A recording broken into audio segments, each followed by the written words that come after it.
Kembali lagi di Potensi Kita, podcast Dikti 3 Jakarta. Nah, di sini kita lagi sama narasumber kita nih yang kece banget. Di sini ada Kamirda dari Universitas Muhammadiyah Aceh yang sekarang lagi ikut program pertukaran mahasiswa di Universitas Pancasila. Halo Kak, gimana nih kabarnya? Alhamdulillah sehat. Alhamdulillah. Nih Kak, boleh dikenalin dulu ke teman-teman semua di sana. Halo semuanya, nama saya Muhammad Mirda. Saya asal dari kampus Universitas Muhammadiyah Aceh dan sekarang lagi menjalankan program pertukaran mahasiswa di Universitas Pancasila. Oke, jadi sekarang nih emang kesibukannya jadi mahasiswa Universitas Pancasila ya Kak? Iya, benar. Nah, boleh tahu gak sih Kak sekarang Kakak semester berapa? Kebetulan saya ini semester 5. Oke, berarti sekarang semester 5 ya? Iya. Pas PMM dari sana ke sini itu posisinya udah semester 5? Iya, masuk semester 5 ke sini. Oke. Nah Kak, selama Kakak ikut program PMM di Universitas Pancasila nih Kak, kesibukan apa sih Kak selain jadi mahasiswa Universitas Pancasila? Selama PMM ini kesibukan saya selain jadi mahasiswa itu sebagai kepala suku di program PMM 3 Universitas Pancasila ini. Oke. Kepala suku tuh ngapain Kak? Jadi kepala suku itu kayak mengkoordinasi mahasiswa PMM yang di PT penerima itu kayak untuk memberikan informasi dari koordinator PT penerima ataupun dari informasi dari tim PMM pusatnya. Oke, jadi kayak kalau misalnya MSIB tuh disebutnya kayak tribe gitu ya. Berarti Iya. Kakak yang kayak mengkoordinasikan, jadi penanggung jawab juga Iya, gitu. benar. Di Universitas Pancasila. Benar. Untuk teman-teman yang emang mengikuti PMM di Universitas Pancasila itu sendiri. Iya, Oke, Kak. Nah, tadi kan aku juga udah kasih tahu ya kalau misalnya Kakak tuh ikut PMM-nya di Universitas Pancasila. Kenapa pengen sebelum ke situ sebenarnya kayak sebenarnya nih PMM ini kan Kakak di Universitas Pancasila ya. PMM ini sebenarnya apa sih Kak? PMM ini kayak program dari Kampus Merdeka yang dibentuk oleh Kemendikbud. Jadi PMM ini pertukaran mahasiswa merdeka. Jadi kita nih sebagai mahasiswa yang dari senusantara kita bisa merasakan nih kuliah-kuliah di luar tuh gimana gitu, yang di luar daerah, dari daerah asal kita gitu. Jadi kita bisa ngerasain budaya-budaya setempat gimana gitu. Mungkin seperti itulah. Oke, jadi kayak bisa juga disebut kayak kita punya pengalaman kuliah dari di luar kota kita sendiri gitu ya Kak. Bisa juga mengenal budayanya, terus juga lingkungannya seperti apa gitu Kak. Nah, kalau dari Kakak sendiri nih untuk mengikuti kegiatan atau program PMM ini sendiri, tahu informasinya dari mana sih Kak? Kalau misalnya kayak apakah Kakak direkomendasikan oleh dosen untuk ikut PMM ini atau dikasih tahu temen kayak ada PMM nih lo boleh ikut atau kayak gimana? Awalnya sih sempat direkomendasiin oleh dosen di kampus asal. Terus waktu saya di semester 3 itu ada PMM 2 yang datang ke kampus asal saya Universitas Muhammadiyah Aceh. Jadi saya melihat dari anak-anak PMM 2 ini kayaknya seru gitu, kuliah di luar gitu gimana rasanya. Jadi saya punya rasa inisiatif mau ikut nyoba lah gini. Ikut PMM ini gimana, pengen ngerasain tuh gimana rasanya gitu kuliah dengan berbeda tempat gitu. Oke, berarti salah satu ketertarikan Kakak untuk ikut program PMM ini emang pengen tahu gitu kalau misal kuliah di luar kota Aceh itu kayak gimana gitu. Terus oke, boleh. Nah, setelah Kakak udah tahu nih ada yang namanya program pertukaran mahasiswa bisa keluar dari kota Aceh gitu. Ada nggak sih Kak setelah Kakak daftar itu proses seleksinya? Kalau untuk proses seleksinya itu kayak seperti biasa kita ada seleksi administrasi segala macam, terus ada juga untuk proses survei kebinekaan. Nah, itu survei kebinekaan tuh kayak gimana Kak? Itu survei yang berisi pernyataan semua tentang kebinekaan kita, tentang toleransi gitu segala macam, dan juga kayak banyak juga pernyataan-pernyataan mengenai budaya gitu, seperti itulah. Oh, berarti kayak emang di situ jawab gitu ya Kak? Ada soal terus Kakak jawab atau kayak gimana? Itu lebih ke pernyataan sih di pilihan jawabannya itu benar semua. Tadi tergantung dari pribadinya Oh, masing-masing. kayak kakak diminta berpendapat gitu akan benar. suatu pertanyaan gitu. Iya. Oke, berarti ada dua seleksinya. Pertama seleksi administrasi yang harus kakak siapkan, Iya. terus juga ada proses seleksi terkait tadi survei kebinekaan. Nah, itu dari jangka waktu kakak seleksi sampai akhirnya kakak dinyatakan lolos dan jadi peserta pertukaran mahasiswa ini, itu berapa lama, Kak? Itu kurang lebih kisaran sampai 2 atau 3 bulan lah. Oh, 2-3 bulan. 3 bulan. Oke, nah itu informasi pengumumannya di bulan apa, Kak, kalau boleh tahu? Itu kemarin posisi pengumumannya di bulan Juni dan saya waktu ikut pendaftar itu dari bulan Maret. Oke, jadi kakak ikut daftar itu di bulan Maret dan kakak dapat informasinya itu di bulan Juni. Iya. Oke, nah tadi kan aku juga udah kasih tahu, kakak juga udah kasih tahu kalau misalnya emang kakak nih PMM dari Universitas Muhammadiyah Aceh ke Universitas Pancasila. Iya. Sebelum kakak akhirnya ke Jakarta, ada nggak sih, Kak, pembekalan yang kakak dapetin, entah itu misalnya pembekalan dari univ kakak atau pembekalan dari kementerian? Kalau untuk pembekalan sih pasti ada. Jadi pembekalan ini lebih ke arah gimana peran kita nanti datang ke PT penerima gimana gitu. Terus sistem apa? Mobilisasinya nanti gimana gitu. Mungkin lebih ke arah-arah situlah. Oke, kayak misalnya nanti kakak bakalan dapat asrama, kayak pengenalan seperti itu gitu ya, Kak. Terus juga mungkin ada pengenalan terkait kampus, nanti tujuan kakak itu kampus yang kayak gimana, mungkin lebih kepada itu gitu ya, Kak. Dan juga kayak dikasih pembekalan mengenai konversi 20 SKS ini gimana. Oke, jadi kayak dikasih tahu gitu kalau misalnya nanti matkul kakak yang seharusnya kakak jalanin di universitas kakak, itu bakalan dikonversi ketika kakak nanti mengikuti PMM gitu. Oke, Kak. Nah, kenapa akhirnya, aku nih kepo banget nih, Kak, kenapa akhirnya kakak memilih Universitas Pancasila dari sekian banyaknya universitas yang ada di Jakarta atau di Jabodetabek? Oke, jadi kenapa saya memilih Universitas Pancasila di antara kampus-kampus lain? Jadi ini kan saya mahasiswa psikologi nih. Jadi untuk kalau saya lihat dari informasi di halaman web kampus Merdeka, untuk di jurusan psikologi itu Universitas Pancasila banyak membuka untuk mata kuliahnya gitu. Jadi mata kuliah yang saya ambil ini banyak juga ditawarkan di kampus asal gitu, yang ditawarkan. Jadi saya bisa ngambil untuk bisa dikonversi di kampus asal nanti gitu. Jadi kayak kakak emang mau memaksimalkan konversinya itu Iya, gitu. Jadi benar. biar gak sayang. Karena kan ada misalnya matkul yang kakak gak bisa dikonversi sama kegiatan tersebut. Jadi kayak kakak emang niatnya juga sekalian mau memaksimalkan biar 20 SKS itu terpenuhi dengan secara maksimal gitu. Oke, nah akhirnya kan kakak keterima nih. Terus juga kakak akhirnya udah jadi mahasiswa Universitas Pancasila untuk waktu berapa lama, Kak? Kebetulan untuk program PMM ini cuma 1 semester. Oke, 1 semester di Universitas Pancasila. Iya. Nah, pastinya kan ada perbedaan tuh antara Aceh sama Jakarta. Apa sih, Kak, perbedaan yang paling signifikan kakak rasain, kultur shock lah gitu bisa dibilang, yang kakak rasain ketika kakak sampai dan jadi mahasiswa di Universitas Pancasila? Yang pertama sih lebih ke arah macetnya Jakarta itu. Benar. Belum terbiasa sama macetnya Jakarta. Terus kayak desak-desakan di dalam kereta gitu. Iya benar, karena emang orang-orang yang kerja di Jakarta itu banyak kan ya, Kak.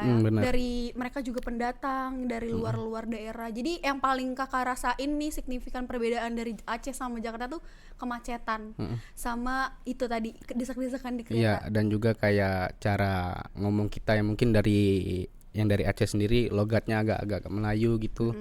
Dan sekarang selama di Jakarta logatnya sudah kayak berubah gitu. Kayak contohnya ya, kalau misalnya di Aceh nih ada yang diganggu, paling diingatinnya jangan kayak gitulah gitu. Tapi kalau di sini jangan gitu dong gitu. Logatnya beda gitu. Jadi belum terbiasa untuk hal itu.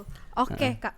Nah, itu kan tadi kayak kakak merasakan perbedaan yang kakak rasain gitu kan, di lingkungan, perbedaan dari Aceh ke Jakarta. Nah, Kak, kalau boleh tahu, bisa nggak sih, Kak, diceritain sedikit rutinitas yang kakak lakuin selama kakak menjadi mahasiswa di Universitas Pancasila? Mungkin kakak punya kegiatan lain kah selama kakak di sini atau gimana?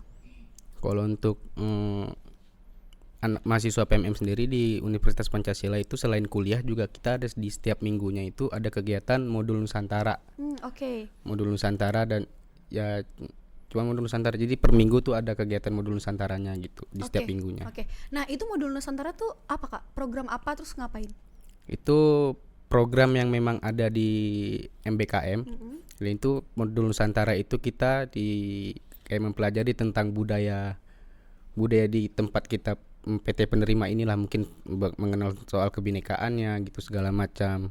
Dan juga nanti bakal dikasih materi tentang refleksi, inspirasi dan lain-lain lah gitu. Oke, jadi emang mahasiswa-mahasiswa PMM yang melaksanakan program tersebut tuh nggak cuma kuliah doang, tapi ada penambahan kegiatan lah. Salah satunya kayak gitu tadi, mengenal budaya gitu. Jadi kayak nggak cuma kuliah doang, tapi kita akhirnya mengetahui gitu ya kebudayaan di Jakarta itu kayak gimana, atau di tempat-tempat lain di yang kegiatan PMM itu tersebut. Iya, dan juga kita juga bisa dapat melakukan kegiatan sosial, kayak contohnya kontribusi sosial. Kontribusi sosial itu lebih kayak pengabdian kita kepada masyarakat lah. Kayak mungkin salah satu contohnya nih, Universitas Pancasila baru aja masing-masing ngelakuin kegiatan kontribusi sosial. Jadi kemarin udah sempat ke sekolah-sekolah memberikan edukasi gitu. Dan kalau untuk di warga, kayak contohnya tadi itu baru selesai kegiatan sosialisasi mengajar ngaji kepada anak-anak gitu. Oke, jadi peserta PMM ini juga kayak bermanfaat dan mengabdilah dirinya untuk lingkungan tersebut gitu ya. Benar. Oke, kan tadi kakak juga bilang nih, kalau misalnya kakak ini sebagai ketua koordinator PMM di Universitas Pancasila. Kalau boleh tahu nih Kak, di Universitas Pancasila sendiri mahasiswa PMM-nya ada berapa sih Kak? Untuk mahasiswa PMM ada 40. Ada 40 orang. Dari 19 universitas se-Nusantara. Itu dari daerah mana aja Kak kalau boleh tahu? Itu ada yang dari daerah Sumatera, mungkin kalau dari Sumatera yang dari Aceh, Medan, Padang, Riau, Jambi. Kalau untuk di bagian agak timurnya gitu mungkin ada yang dari Makassar, Mataram, terus ada yang dari Maluku juga. Oke, berarti emang hampir beberapa kota di Indonesia itu jadi peserta PMM di Universitas Pancasila. Benar. Nah, kalau dari Univ kakak sendiri, itu ada berapa orang yang mengikuti program ini? Kalau untuk mahasiswa Universitas Muhammadiyah Aceh yang ke Pancasila itu ada 5 orang. Ada 5 orang. 5 orang. Dan itu seprodi sama kakak semua? Beda. Oke. Ada yang dari Fakultas Teknik, Hukum, dan Psikologi. Oke, jadi tersebar juga ya beberapa prodinya, nggak cuma ada di prodi psikologi doang. Benar.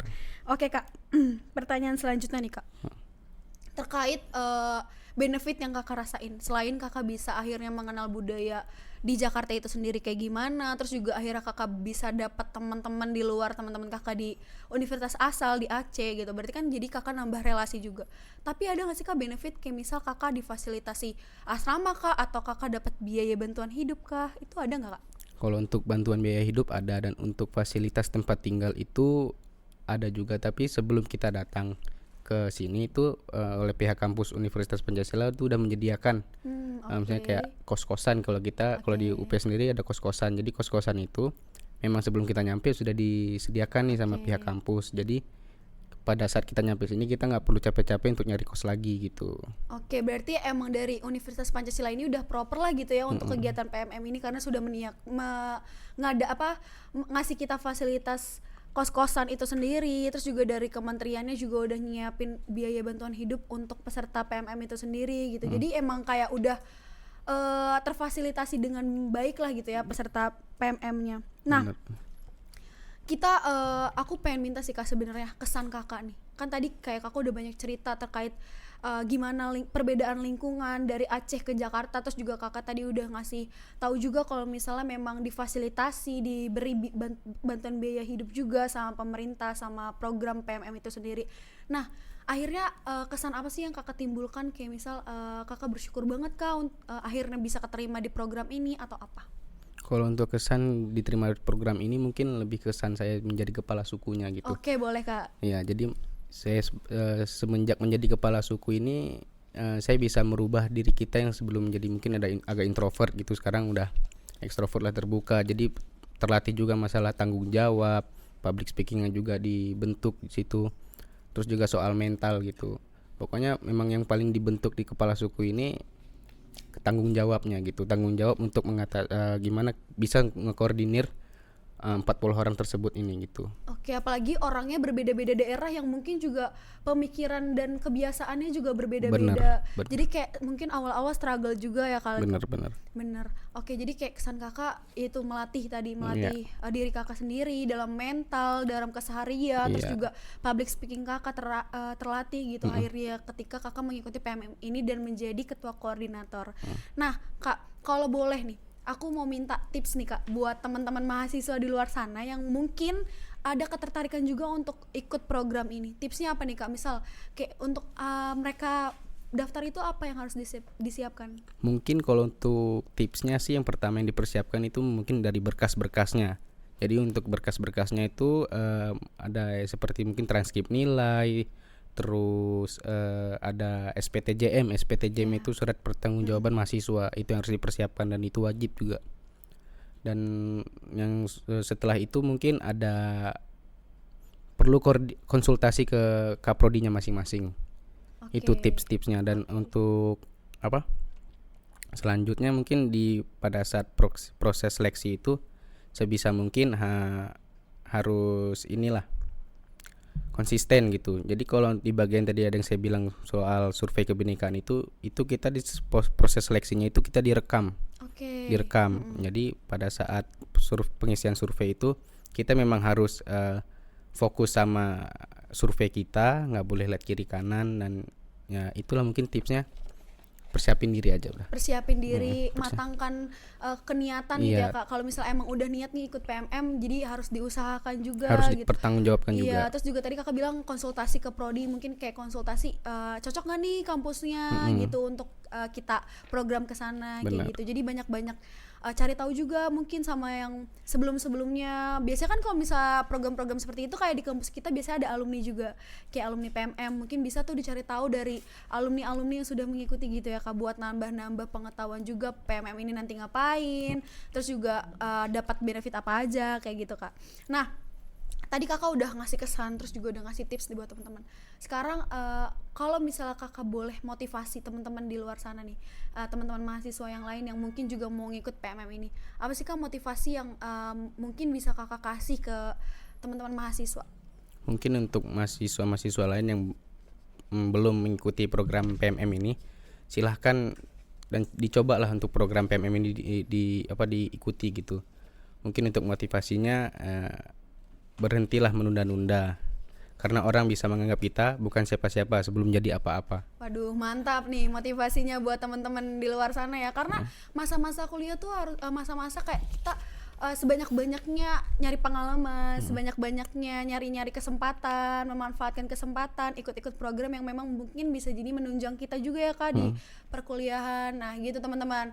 Jadi tadi kakaknya nih udah ngasih kita kayak pencerahan lah gitu terkait PMM ini kayak gimana, terus juga ngasih tahu pengalaman jadi peserta magang PMM di Universitas Pancasila itu sendiri kayak gimana, benefitnya apa, tipsnya juga tadi udah dikasih tahu. Nah jadi teman-teman juga bisa ya Kak diikutin program PMM-nya, karena emang benefitnya juga selain dari dapat pengalaman juga ada ya Kak dari kementerian gitu.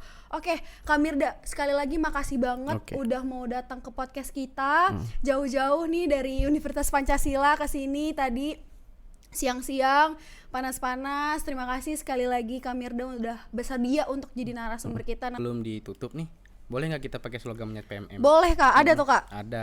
Ya, kalau misalnya saya bilang PMM 3 UP, nanti kakaknya gini, bertukar sementara bermakna selamanya. Bertukar sementara bermakna selamanya iya, gitu. gitu. Oke, boleh let's go. PMM 3 UP bertukar sementara bermakna selamanya. Nah teman-teman di rumah jangan lupa untuk like, comment, dan subscribe. Dadah.